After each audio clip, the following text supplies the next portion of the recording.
Our panel is going to be moderated by Peter Ward. Peter graduated from the University of Michigan and while there helped found a 3-acre campus farm and sustainable food program. Ward helped coordinate the COP21 Divest Invest campaign in Paris as a strategist with the Resilience Collaborative and previously worked with Next Gen Climate during the 2014 midterm elections.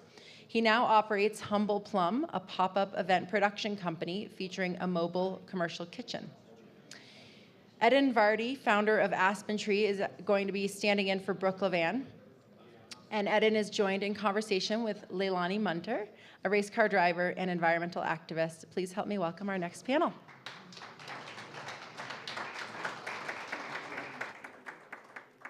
Great. Thank you guys for joining us and kind of start us off. Leilani, you kind of have a different background and as a race car driver. How'd you both end up in food? We'll start with you. So I really try and reduce my carbon footprint as much as I can in all areas of my life. So I've done over 35,000 miles now from solar from the roof of my house in my Tesla. I have solar panels on my roof, collect rainwater, take my electric car to all my races so that the race fans can see that, even though I'm a race car driver, I choose to drive an electric car in my personal time. And believe me, you're not giving anything up. 0 to 60 in 2.7 seconds. It's faster than a McLaren F1, and it's a 4,600-pound sedan that seats 5 adults and 2 kids. But one of the biggest things that I do for the environment, and I think where I have the most impact, is by not eating any meat or dairy products. More greenhouse gas emissions go into the atmosphere from raising animals for food than the entire transportation sector combined. And right now, 1/3 of the arable land on the planet is being used to grow food that's being fed directly to livestock. It's an incredibly inefficient way to produce food. And so that's one of the reasons that I'm vegan.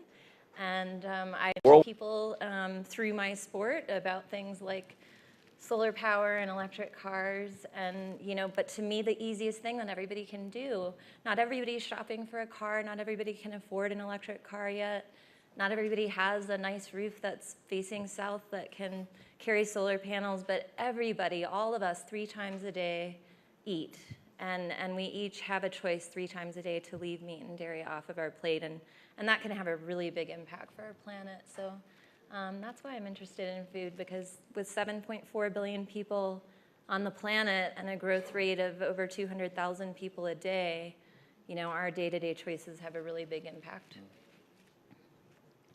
Great. So I grew up here in Aspen, Colorado, and surrounded by such beauty, I was very interested and inspired to be involved in something that can preserve such beauty for future generations. So I went to school for environmental studies, and pretty early on got frustrated by the negative tone of environmentalism. I started to really kind of look into the environmental field from an energy standpoint, and was just constantly disheartened. And so much of it was this kind of somewhat fear-based, negative-driven, we've done wrong, and it's helpless kind of tone in my schooling, that I wanted to kind of be engaged in something that shifted that tone and shifted the conversation, shifted away from we're basically doomed to we can actually do it. So you're a happy environmentalist? I'm a very happy environmentalist, actually. And so somewhere in school, I found food systems and food system sustainability, and it was such a comfortable fit as a way to engage in environmentalism and something that's fun, exciting, inspiring, and can make a tangible difference every day. It's also something that everyone can relate to. Like Leilani said, we eat 3 times a day. I eat more than 3 times a day. And so by connecting to our food system, I feel like it's one of the most tangible ways we can connect to the world around us and thus care about making a difference. Right. And you work for Aspen Tree. Can you explain to people who aren't from Aspen what you guys do down there?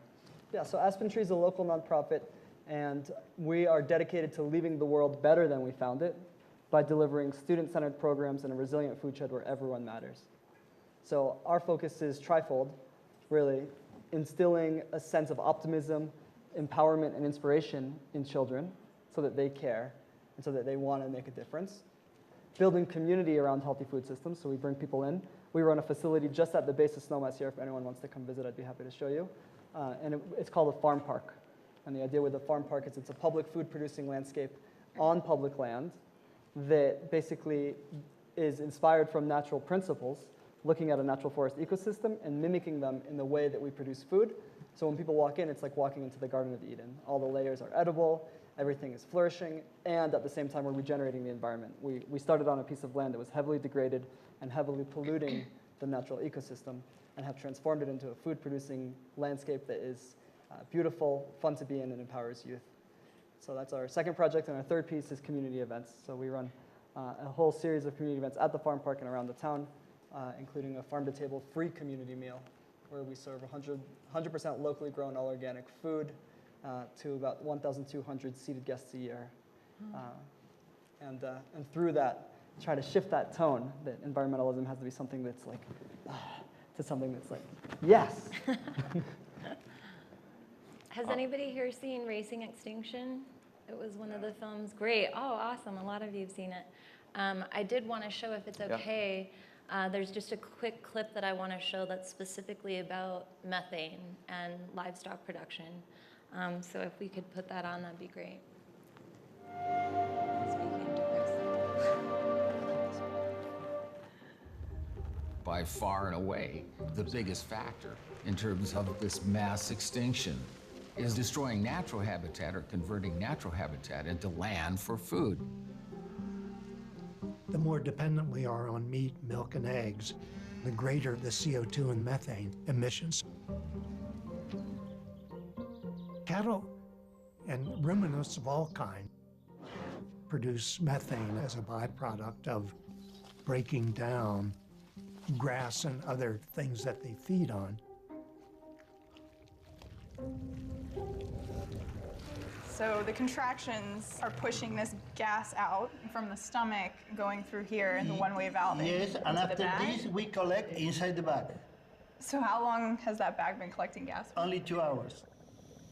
Methane is something like 22 times more potent as a climate-changing gas than is CO2. So it doesn't take very much methane to make a difference. A cow can basically fill up a 55-gallon garbage bag full of methane every day. One cow's not a problem, but now we have 1.5 billion of them. And it's an incredibly inefficient way of producing food. 3/4 of agricultural land is used just to feed livestock. When you factor in everything, the clearing of the land for grazing, feeding, transporting, livestock causes more greenhouse gases than all the direct emissions from the entire transportation sector. I don't think it's a competition between these problems. I don't think one could be put above the other. It's like saying, well, is global warming worse than ocean acidification, or is fishing all the big fish in the sea worse than polluting it? And I think it'd be foolish to try and single out any one of them to say this is how we're going to fix the planet's problems. We need to fight them on all fronts.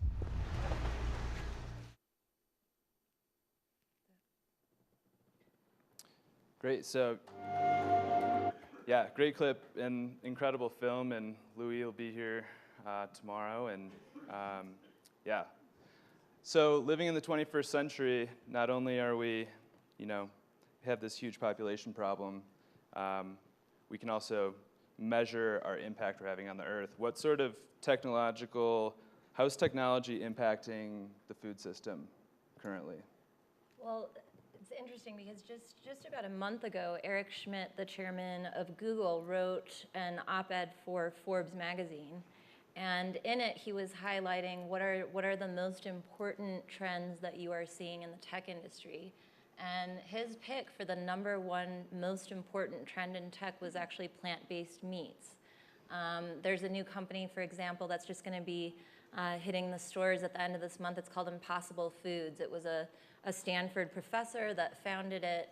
He hired 79 food scientists. He had $100 million in seed money to bring in 79 scientists, and they've actually sort of isolated some plant foods that make the meat actually, it looks like it's bleeding, like it looks like blood. It looks almost so real that me as a as a vegan, it's almost like off-putting because it looks so much like a bloody, burger. But I think this is a really important trend that we're seeing. It's not just Impossible Foods. Beyond Meat has a burger that's also now being sold in the meat section, and that Impossible Burger will also be sold in the meat section. So it's not catered, it's not like going after vegans like me or vegetarians. You're not gonna find it in like the little vegan section with the fake meats. You're gonna find it in the meat eating aisle. And I think that's really powerful. And there's just so many fantastic, it's so much easier to be vegan now. Like when I met my husband, he was a meat eater, he's from New Zealand. He's now 100% vegan. And if you were to look at our fridge and our freezer, you would see a lot of the same things that meat and dairy eaters have in their fridge. You'll see cheese, but our cheeses are made out of nuts. You're gonna see fish fillets and chicken breast and ground beef and sausages, and they're all made from plant texture. So all protein is originally sourced from plants. When you're eating an animal, that animal was originally getting that protein from the plants. So we're just simply cutting out the middleman, taking the protein directly from the plants, putting it into a texture that tastes like meat, and there you go. It's good for your body, it's good for the planet, and certainly it's good for the billions of animals that are slaughtered every year and live in incredibly cruel conditions. So I think these kinds of texts that are coming out that are gonna make you, happily be eating an ice cream that's made by Ben & Jerry's but doesn't actually have any dairy products in it. So it's a reduced carbon footprint, and on a massive scale, by replacing these meat products with plant-based meats, it's gonna have a huge effect on our impact on the planet. And I think everybody sort of associates their carbon footprint with the kind of car that they drive, right? And how much fuel they burn. So, I'm a proud electric car owner, and I've got my solar, and that's great, but we also need to make sure people now start to associate what's put on their plate with their carbon footprint. And I know you are a big advocate of local. For example, I think one of the numbers that I heard as a stat is that, the average carrot travels like 2,500 miles to get to your dinner plate. So local is also very important to the movement, I think.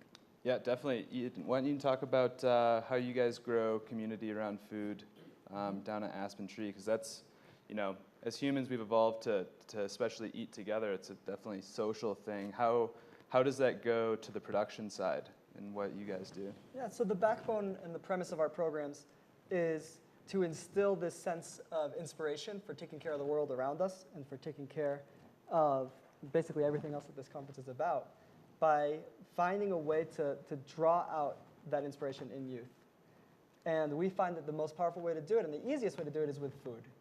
It's a lot easier to relate to than solar panels or than some of these other things that are just a little harder to kind of connect to how does that impact me right now. But food is something that we touch, we eat, we make arrangements with on multiple times every day. So our premise is really to not even bring that food from a standpoint of the grocery store of let's get our kids to eat more lettuce or more greens, which is great, and that's a very important start. But actually, let's get our kids to recognize what that plant looks like when it's coming out of the earth. Let's get the kid to actually get their hands dirty and put their fingers in the soil, feel the soil microorganisms that made it that healthy vegetable that's going to nourish us. And through that process, learn to really appreciate and understand and desire the food that actually will make a difference from a climate standpoint.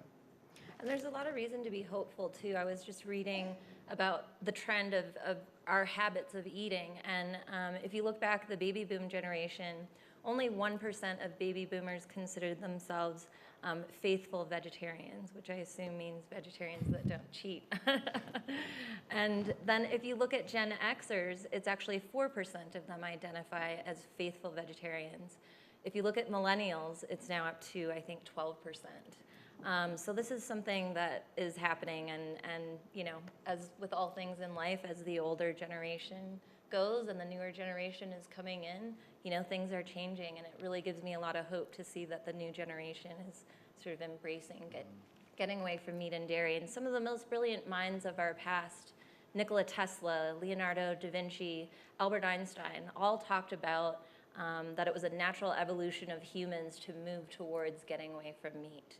And I believe that to be very true, and I think we're watching it happen. Yeah. How do you explain that to somebody in your experience who doesn't necessarily want to listen to you? Right. Who thinks they know better? Well, definitely, documentaries are very helpful. There was a great documentary called Cowspiracy that was specifically about the environmental impacts of meat. I actually went vegetarian when I was a kid because of animal rights issues. But I've also found that a lot of my friends are going vegan when they see Forks Over Knives, which actually has nothing to do with the environmental impact of meat or anything to do with the animals. It is just about your health benefits. And actually, Luis Ahoyas, our director of Racing Extinction in the Cove, he will be here tomorrow. The film that he's editing right now is about male vegan athletes. So the guy who just ran the Appalachian Trail faster than any other guy in the world or any other person in the world is a vegan. The 11-time world champion arm wrestler in Russia is vegan. The world's strongest man that's lifted the most over his head, vegan. So some people do it for health issues, and I've started to learn that I can't just focus on what I care about and just talk about the animals or just talk about the environmental impact, but also realize that some people will be affected when they hear about it being about their health.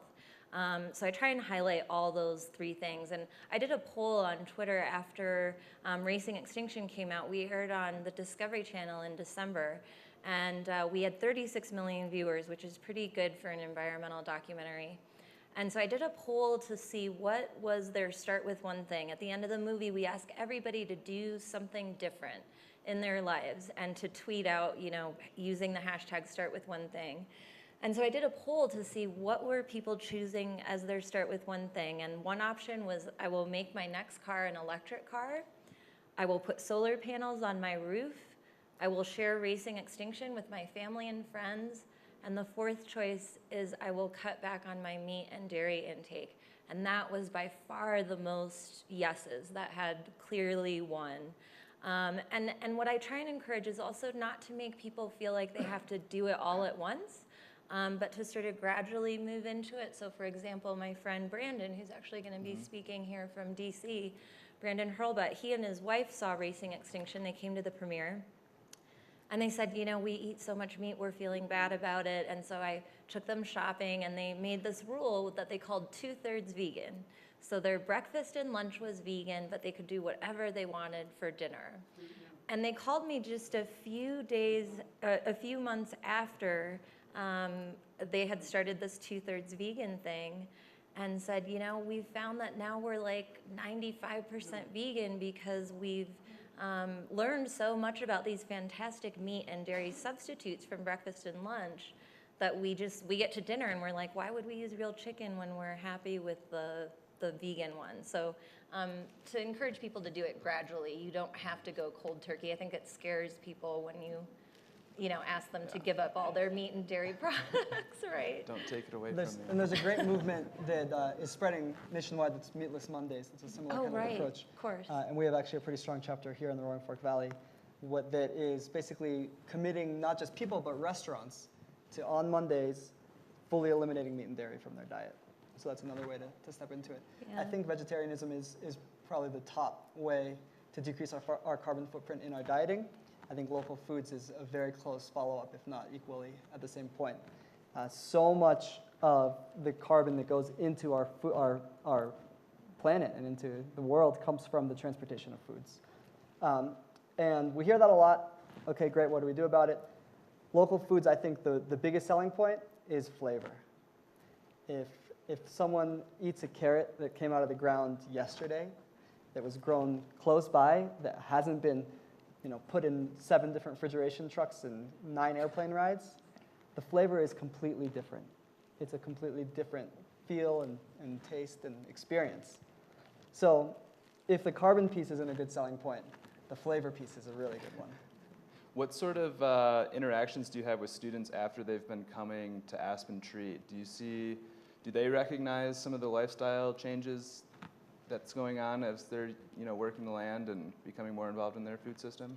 After students experience our programs and come through the farm park, the most common message that we get from their parents is that my kid cannot stop asking for greens, or my kid cannot stop asking to eat some of these different kind of herbs. And we hear it time and time again that children just get so drawn to eating healthier foods when they know where it came from, when they can experience how it was grown, and when they can be part of the system that made it come to be. And that is such a powerful way then to instill a sense of environmental responsibility. Is once they care, once they can connect to something, then they can see how their decisions make a big impact. And Leilani, you're telling a almost similar story to your pit crew when you want to elaborate on that? Yeah, I have sort of a funny story.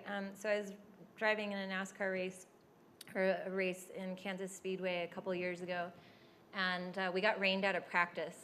And so I knew that there was a big bar that's called Yard House. It's a sports bar. And they've got a vegan menu. They've got a special section that's called their Gardein menu. It's got like 15 different vegan items. And one of the things is chicken wings. These are really good chicken wings that taste just like normal chicken. So I went across the street and I bought like tons of chicken wings, and I filled up all of the 4 race car haulers that are with my race team. And the guys were just like, when I said I was gonna go bring them vegan chicken wings, like their faces were just like, oh, what is it made out of? Like, you know, they were just afraid of like, what is Leilani gonna make us eat? And I was just like, trust me, you're gonna love it. So I leave, I come back, and all of them are gone. And my pit crew is just raving and going, oh my God, what do they make that out of? It tasted exactly like chicken. I couldn't believe it. Like, how do they do that? And they were so amazed. And like 2 weeks later, I got a text message from my tire carrier. So this is one of my really big pit crew guys, right? He picks up like tires and like they're nothing, and like is flying over the NASCAR wall to change our tires.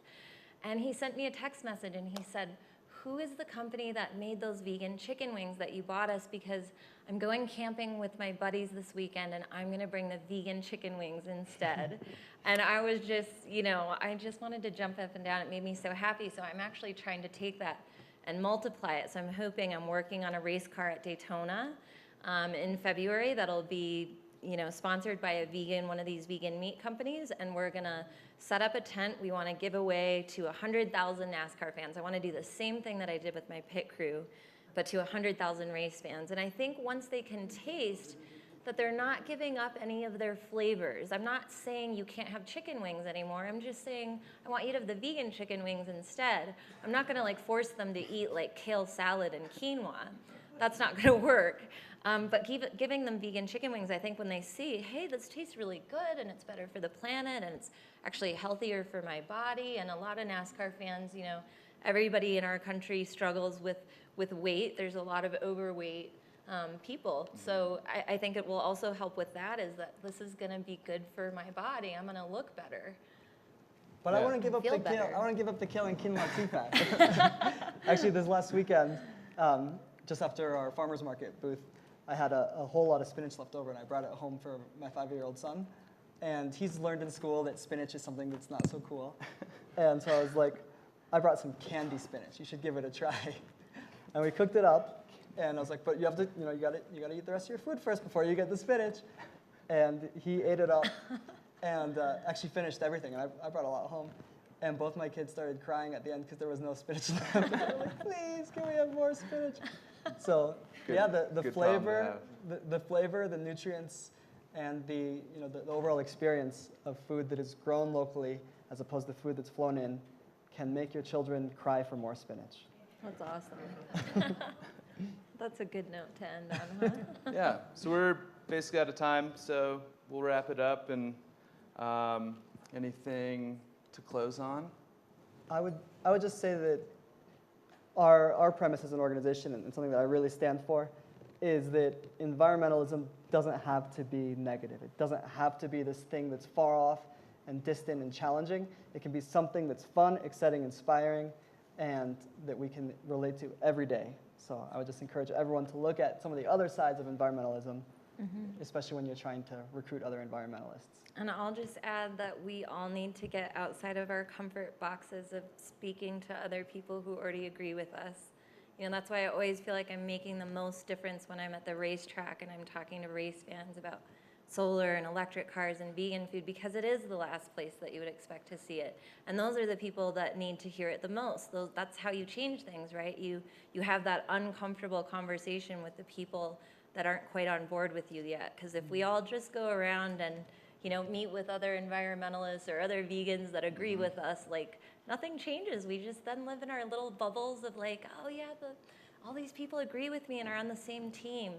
And it's certainly easier to do that, but it's the most important thing that any of us in this room can do as environmentalists, I think, is to go out and talk to the people that don't agree with you yet and convince them. That's it. Yeah. Awesome. Thank you.